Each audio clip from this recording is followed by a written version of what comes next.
আছে 6 মাহ মাত্ৰ তাক চাকৰি আছে তাকো মানৱতাৰ খাতিৰত আমি চাকৰি দিছো ইটো বিপিএফে দিয়া নাই এই জাস্টিসটো আমি কৰিছো আৰু আজি ইহতে কৈছে যে আমি ভুৱা টিচাৰক চাকৰি দিছো কোনজন টিচাৰ ভুৱা টিচাৰ সকলক টিচাৰ সমাজক অপমান কৰিবলৈ আপুনি খাও ক'ত পালে তেখেত সকলক আমি সমৰ্থন কৰক সহায় কৰক আজি যিখন 10খন কলেজ প্ৰভিন্সিয়েলাইজ হইটো সদায় কৈ আছে ইটো ঠগালে অলৰেডি স্যালাৰিয়ে পাই গল আৰু এই বছৰৰ বাজেটত 10খন কলেজৰ যিমানখিনি শিক্ষক আছে ষ্টাফ আছে তেখেত সকলৰ স্যালাৰিৰ কাৰণে 70 কোটি টকা যিমান লাগে আঠানা বাজেটত সব ধৰা হৈছে কোনো আঠানা পইচা ৰৈ যোৱা নাই যিখিনি স্কুল কলেজ ৰৈ গল বিটিআৰ ৰেকৰ্ডৰ 6.3 মতে বিটিআৰ ৰেকৰ্ডৰ 6.3 ক্লোজ মতে আমি তেখেত সকলক প্ৰভিন্সিয়েলাইজ কৰিবৰ কাৰণে মুখ্যমন্ত্ৰী ডাঙৰীয়া শিক্ষা মন্ত্ৰী ডাঙৰীয়াৰ আলোচনা কৰি আছে কিন্তু অসমত এই শিক্ষাৰ মানে বিষয়টো ইমানেই কমপ্লিকেটেড এটাৰ পিছত আনটো সমস্যা ওলাই যায় থাকে আৰু আজিৰ সমস্যা নহয় যোৱা 30-40 বছৰৰ আগৰ পৰা আহা সমস্যা গতিকে অলপ সময় লৈছে আমাৰ বিশ্বাস আছে মুখ্যমন্ত্ৰী ডাঙৰীয়াৰ ওচৰত অসম চৰকাৰৰ ওচৰত বিশ্বাস আছে এই প্ৰভিন্সিয়েলাইজ কামটো আমি কৰিব নোৱাৰো আজি যদি বিটিআৰত 500 কোটি টকা ৰেভিনিউ আহিলেহেঁতেন 1000 কোটি টকা ৰেভিনিউ আহিলেহেঁতেন এই গোটেই স্কুলটো আমি কৰিব পাৰিলেহেঁতেন কিন্তু বিটিআৰত তেনেকা ৰেভিনিউ আহা বা তেনেকা সোৰ্স আমাৰ হাতত নাই গতিকে এই কামটো অসম চৰকাৰে কৰিব লাগিব আমি তেখেত সকলৰ ওপৰত বাট চাই আছো আজি নহয় কালি কৰিব অলৰেডি বড়ো সাহিত্য সভা নিখিল বড়ো ছাত্ৰ সন্থা বিটিআৰ গভৰ্ণমেন্ট বিভিন্ন ছাত্ৰ সন্থা জাতীয় সংগঠনৰ লগত পাতি এই স্কুল বিলাকৰ যেটো সাৰ্ভে কৰা কাম এটো আমি এটা ফেজ কমপ্লিট কৰি লৈছো গতিকে আমি এই কামটো সম্পূৰ্ণ কৰিবলৈ গৈ আছো আজিৰ সময়ত কবলৈ পাই মানে কবলৈ মোৰ দুখ লাগিছে যে আজিৰ সময়ত পলিটিচিয়ান ভিতৰত সবচে ইৰেসপন্সিবল পলিটিচিয়ানটো হল হাগ্ৰামা মহিলাৰী দুনিয়াৰে সবচে ইৰেসপন্সিবল পলিটিচিয়ান 2020 চনত ইলেকশন জিকিল তাৰ পৰা আজিলৈকে সৰকাৰ বনাবলৈ হিদিনা মানে কাজিয়া কৰিবলৈ এছেম্বলিত আহিল 2020 আজিলৈকে একবাৰো ভৰি নিদিলে এজন পাব্লিক প্ৰতিনিধিয়ে এছেম্বলিত 4 বছৰ নাযায় প্ৰমোদ বৰক বেয়া পাই ইটো বেলেগ কথা প্ৰমোদ বৰৰ মুখ চাবতো আহিব নালাগে নহয় আপোনাৰ পাব্লিকৰ প্ৰতি বিটিসিৰ 35 লাখ জনসাধাৰণৰ কাৰণে কথা ক'বলৈ নাই নেকি আপোনাৰ নিজৰ সমষ্টিৰ মানুহৰ কাৰণে কথা ক'বলৈ নাই নেকি তো কেনেকৈ ৰাজনীতি কৰিব এনেকা মানুহবিলাকে আড্ডা মাৰিবলৈ বহুত সময় থাকে মদ খাই ফুৰিবলৈ বহুত সময় থাকে এছেম্বলিত 1 ঘণ্টা আহিবলৈ সময় নাই কি পাব্লিক লিডাৰ দেখাব বিচাৰিছে সো এই কথাবিলাক আজি বিটিআৰৰ 35 লাখ নাগৰিকক মিছলিড কৰিবলৈ তেখেত সকলে এই কামবিলাক কৰিব নালাগে সব কথাৰ এনসাৰ আছে আমাৰ তাত 70 বছৰ সৰকাৰ চলাইছে আপোনালোকে কিন্তু আৰু ভাল সৰকাৰ চলোৱা নাই এই সময়ত হত্যা হিংসা কিমান কি কথা হৈ গৈছে বিভিন্ন যিবিলাক বড়োলেণ্ডত কোনোদিন নোহোৱা কালচাৰ বিলাকো আপোনালোকে এই 17 বছৰত আনি থৈ গৈছে জুৱা মদ ভাং কিবা কিবি যিবিলাক আমি পাব্লিকলি উচ্চাৰণ কৰিবলৈ টান পাও তেনেকা কামবিলাকো আপোনালোকে কৰি গৈছে বিটিসিত এনেকা কালচাৰ বিলাক বড়ো সমাজতো নাছিল বিটিসিতো নাছিল আৰু আজি এই সকল মানুহে পাব্লিকলি মিটিং বিলাকত বহুত ডাঙৰ কিছুমান লৰা বিলাকক লুগাই ফলাই কৈ আছে যে ইটো কৰো চিঞৰিলে সত্যটো শেষ হৈ নাযায় সত্যটো সত্যই যিমান চিঞৰি কক যিমানে মিছলিড কৰিবলৈ শেষ মোক চেন্ডেল মালা আলক ৰাতিপুৱাৰ পৰা গধূলি সোশ্যাল মিডিয়াত তাক সত্যটো শেষ হৈ নাযায় সত্য ইজ সত্য আৰু আমি আপোনালোকৰ নিচিনা বিটিসি দখল কৰিবলৈ আহা নাই আপোনালোকে 17 বছৰ দখল কৰি খালে লুটিপুটি খাই শেষ কৰিলে আমি 1 মিনিট 1 সেকেন্ড বিটিসি ৰাইজক সেৱা কৰিবলৈ আহিছো আমাৰ মা সকলক আমাৰ ভাই ভনী সকলক আমাৰ ডিজেবল সকলক আমাৰ খেতিয়ক সকলক আমাৰ বড়ো অসমীয়া যিমান জনগোষ্ঠী আছে বঙালী মাইনৰিটি কোচ ৰাজবংশী সূত্ৰধৰ আপুনিটো জনগোষ্ঠী বিলাকৰ নামও ক'ব নোৱাৰিব মোৰ তাত সব লিষ্ট আছে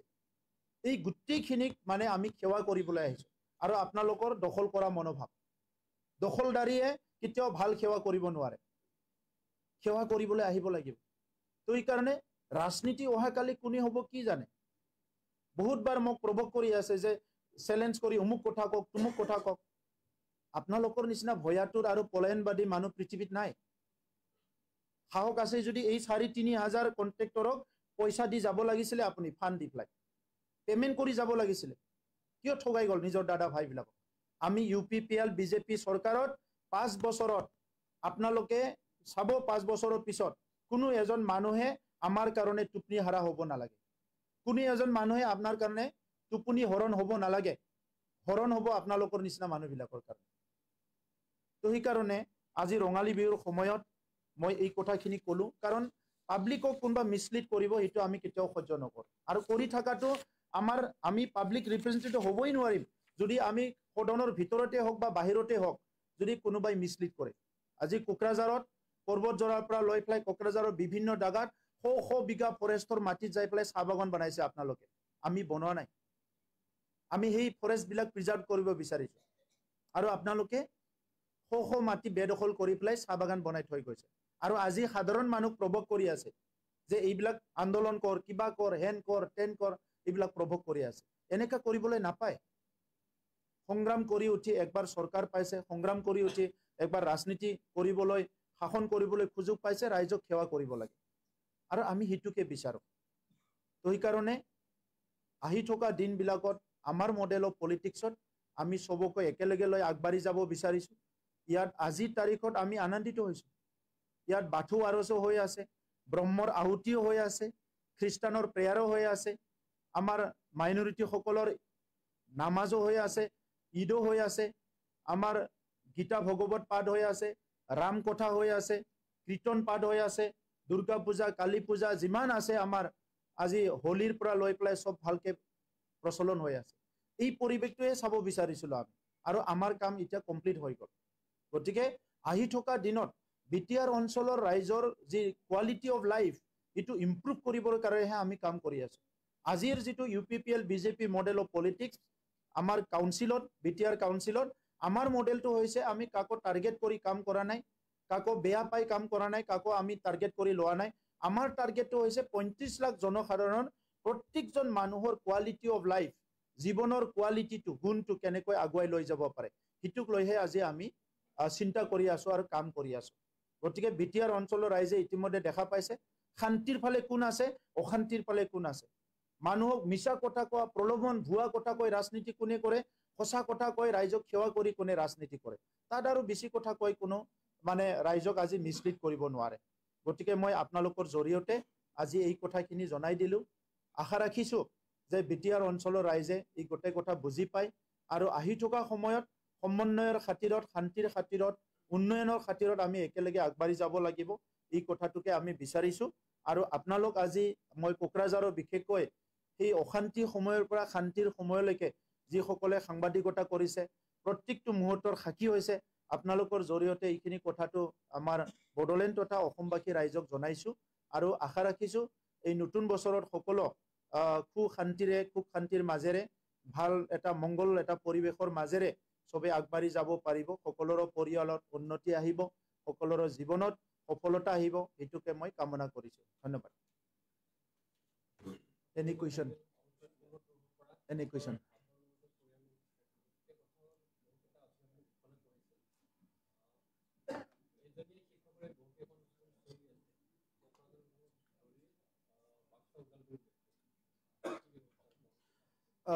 আমি SIOৰ কাৰণে 674 এলিমেণ্টাৰী টিচাৰৰ SIOৰ কাৰণে বাট চাই আছোঁ। SIO যেতিয়াই আহি পাব তেতিয়াই এপইণ্টমেণ্ট দিবলৈ আমি ৰেডি আছোঁ। হাইস্কুলৰ ক্ষেত্ৰত আমাৰ ইণ্টাৰভিউ চলি আছে। 1400 এবভ টিচাৰ এপইণ্টমেণ্ট হ'ব। ইণ্টাৰভিউ শেষ হোৱাৰ এসপ্তাহ পিছতে আমি এপইণ্টমেণ্টটো দিয়া আৰম্ভ কৰিম। গতিকে হাইস্কুলত যিবিলাক ভেকেণ্ট পষ্ট আছে, এই 1400 পষ্টটো ফিল আপ কৰাৰ লগে লগে মই ভাবিছোঁ বহুতখিনি ভেকেণ্ট পষ্টটো ফিল আপ হৈ যাব।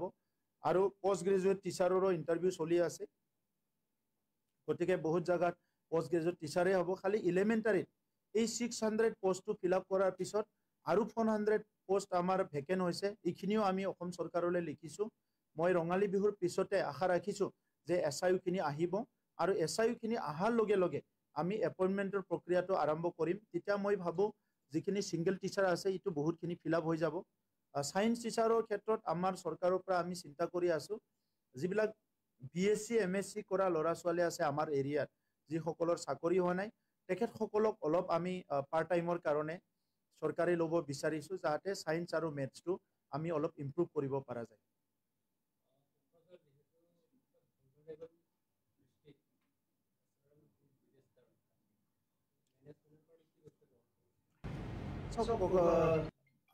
কোকৰাঝাৰ টাউনৰ বাহিৰত যিবিলাক নদী আছে, এই নদীবিলাকৰ ভিতৰত ভালনাৰেবল পইণ্টবিলাক গোটেই BTRত আমাৰ ওলোৱা হ'ল আৰু সেই ভালনাৰেবল পইণ্টবিলাকত কাম কৰিবৰ কাৰণে আমাক যিখিনি সুবিধা লাগে বা সহযোগ লাগে অসমৰ ৱাটাৰ ৰিচোৰ্চ ডিপাৰ্টমেণ্টৰ মন্ত্ৰী পীযুষ হাজৰিকা ডাঙৰীয়াৰ লগতো মই কথা পাতিছোঁ আৰু তেখেতসকলে আমাক যিমান লাগে পৰ্কুপাইন আৰু জিঅ' বেগ দিম বুলি কৈছে আৰু সেই হিচাপে বাকী কেৰিং চাৰ্জ আৰু লেবাৰ কষ্ট এইটো আমাৰ চৰকাৰৰ পৰা দি পেলাই আমি প্ৰায় ভালনাৰেবল পইণ্টখিনি কাম কৰি মেনেজ কৰিবলৈ চেষ্টা কৰি আছোঁ কোকৰাঝাৰ টাউনৰ যিটো আউটলেট এইটো এটা জেগাত যাই বন্ধ হয় সেইকাৰণে কৃত্ৰিম বান বা ফ্লাডবিলাকত অলপ বানপানী হয় সেইটো এই ৰঙালী বিহুৰ পিছতে ইয়াৰ ড্ৰেইন যিটো আছে ড্ৰেইনটো চাফা কৰা ড্ৰেইনৰ ছাইডত ফেঞ্চিং দিয়া যাতে মানুহবিলাকে গাৰ্বেজবিলাক পেলাব নোৱাৰে তেনেকুৱা কিছুমান কথা আলোচনা কৰা হৈছে মই আশা ৰাখিছোঁ অহা 25 তাৰিখৰ ভিতৰতে আমি এই কামটো আৰম্ভ কৰিব পাৰিম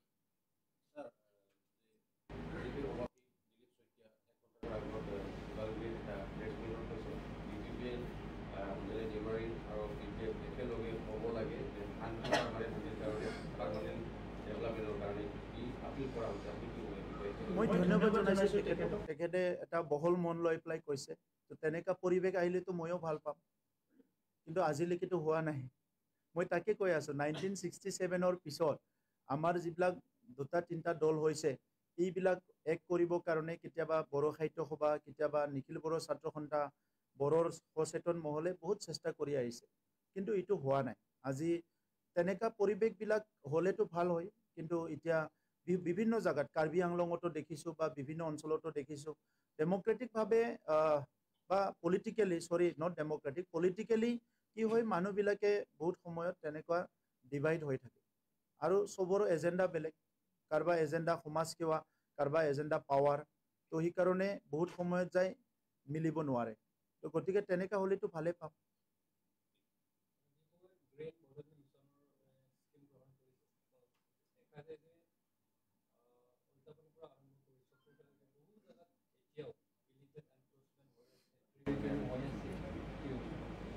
এই কথাটো লৈ আমি খুব মাইনুটলি ষ্টাডি কৰিছোঁ এতিয়া আমাৰ ছেটেলাইট ইমেজবিলাকো আমি কালেক্ট কৰিছোঁ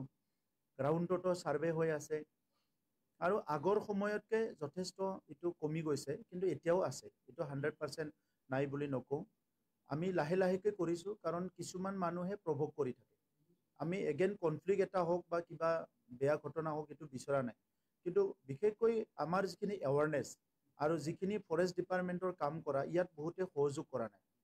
এটা চাম আছে সেইটো সদায় প্ৰভোগ কৰি থাকে এটা ছেকশ্যনে তো এইকাৰণে আমি খুব স্মুথলি কামটো কৰি আছোঁ আৰু মই ভাবোঁ বহুত বেছি দিন নালাগিব আজি ৰিচেণ্টলি চিকনা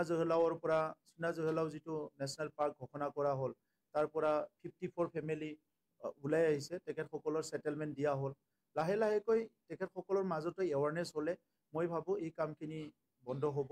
আৰু এইটো এটা বছৰো নহয় যোৱা 20-25 বছৰৰ পৰা এই ট্ৰেণ্ডটো চলি আহিছে গতিকে আমাৰ এই সময়ত আমি 50 to 70% আমি কমপ্লিট কৰিলোঁ এইটো বন্ধ কৰাত বাকী 25%টো আমি চেষ্টা কৰি আছোঁ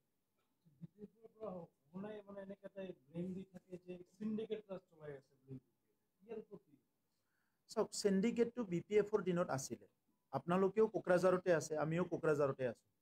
চ' চিণ্ডিকেটটো ক'ত হৈছে এইটো স্পেচিফিক কৰক চিণ্ডিকেটটো তেখেতসকলৰ দিনত হৈছিলে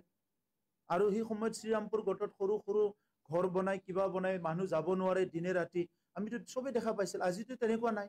গোটেই নেশ্যনেল হাইৱেত গাড়ী দৌৰা দৌৰি কৰি আছে আৰু তাৰ পিছত তেখেতসকলে কৈ আছে চিণ্ডিকেট হৈ আছে তো এতিয়া চাওক BPFৰ কথা হৈছে যিটো নোহোৱা বস্তুটো পাব্লিকৰনো কুইজনে শ্ৰীৰামপুৰ গেটত যায় তেৰ ভাবিছে যে শ্ৰীৰামপুৰ গেটৰখিনিহে জানে ইয়াতে চিণ্ডিকেট হোৱা নাই এই কথাটো কৈ যদি বাকী ওদালগুৰিৰ মানুহ বাক্সাৰ মানুহবিলাকক যদি বা অসমৰ বাকী পাৰ্টৰ মানুহবিলাকক যদি আমাৰ ওপৰত নেগেটিভ কৰাব পাৰে এইটো ভাল হ'ব এই কথাটো তেখেতসকলে কৰি আছে আদাৰৱাইজটো আৰু চিণ্ডিকেট হোৱা নাই আপুনিও দেখিছে আপুনিও কোকৰাঝাৰৰ ময়ো কোকৰাঝাৰতে আছোঁ এতিয়া বলক আমি একেলগে যাওঁ শ্ৰীৰামপুৰত গাড়ী লৈ যদি কোনোবা চিণ্ডিকেট কৰিছে এৰেষ্ট কৰিম লগে লগে তেনেকুৱাতো কোনো পৰিৱেশে নাই কিন্তু তেখেতসকলৰ দিনতো মানুহে যাব পৰা নাছিল এই ধাবাকেইটাত বহি থাকে দিনে ৰাতি মদ খায় আড্ডা পিটে দাদাগিৰি মাৰপিট কৰি কোনোবা গাড়ী ড্ৰাইভাৰক কিবা ড্ৰাইভাৰক পইচা নিদিলে এইবিলাকতো চলি আছিলে এতিয়া নাই ইভেন তেখেতসকলৰে কিছুমান ল'ৰাবিলাক এতিয়াও টল গেটবিলাকত যাই পেলাই পইচা তুলিব বিচাৰে তেখেতসকলৰ ল'ৰাবিলাক আমাৰ নহয়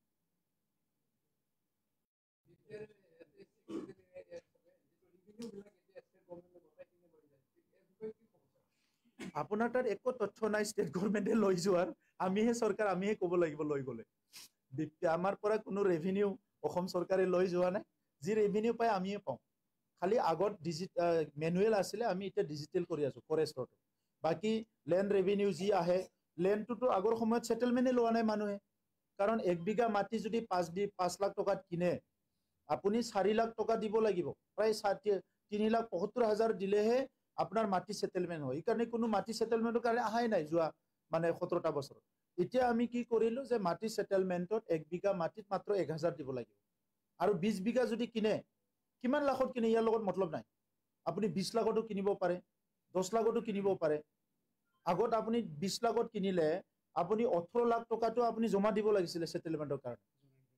জনেল ভেলুটো। এতিয়া আজিৰ তাৰিখত আপুনি 1 বিঘা মাটি কিনক 1 কোটি টকাত, আমাক 1,000 টকা দিয়ক। আৰু তাৰপিছত উপৰিঞ্চি আপুনি যদি 20 বিঘা কিনে, বাকী 19 বিঘাৰ কাৰণে মাত্ৰ 1,000 টকাহে দিব লাগে, 100 টকা। এইখিনি কাম কৰি দিলে। গতিকে ৰেভিনিউ কোনো অসম চৰকাৰে নিয়া নাই, আমাক দিহে আছে। এইবাৰো SOPTত পইচা বাঢ়াই দিছে। আমাক হেপিনেছ মিছন কাম আৰম্ভ কৰাৰ কাৰণে, শান্তিত ৰাখিব পৰাৰ কাৰণে মুখ্যমন্ত্ৰী ডাঙৰীয়াই 10 কোটি টকা এক্সট্ৰা দিছে হেপিনেছ মিছনত কাম কৰিবৰ কাৰণে। 60টা ভিলেজ নতুন আমাৰ শোণিতপুৰ বিশ্বনাথৰ পৰা আহিল। এই 60 ভিলেজত কাম কৰিবৰ কাৰণে 10 কোটি টকা আৰু এক্সট্ৰা দিছে। তাতেও কিছুমান ডেভেলপমেণ্ট কাম আৰম্ভ কৰিব লাগে। গতিকে আমাৰ কোনো ৰেভিনিউ যোৱা নাই। দিবলৈ ভয় কৰি BPFৰ লিডাৰবিলাকে আজিহে ৰেজিষ্টাৰ কৰিছে। BPFৰ লিডাৰবিলাক এতিয়াই ৰেজিষ্টাৰ কৰা আৰম্ভ কৰিছে, আগত ৰেজিষ্টাৰ কৰিব পৰা নাছিলে। জনেল ভেলুটো তেখেতসকলৰ মানুহৰ ইজ অফ লিভিং, মানুহে সহজভাৱে কেনেকৈ জীয়াই থাকিব পাৰে, কেনেকৈ কাম কৰিবলৈ, ইয়াৰ ওপৰত কোনো মতলব নাই। তেখেতসকলৰ নিজৰ দোকান চলিলেই হ'ল। Thank U.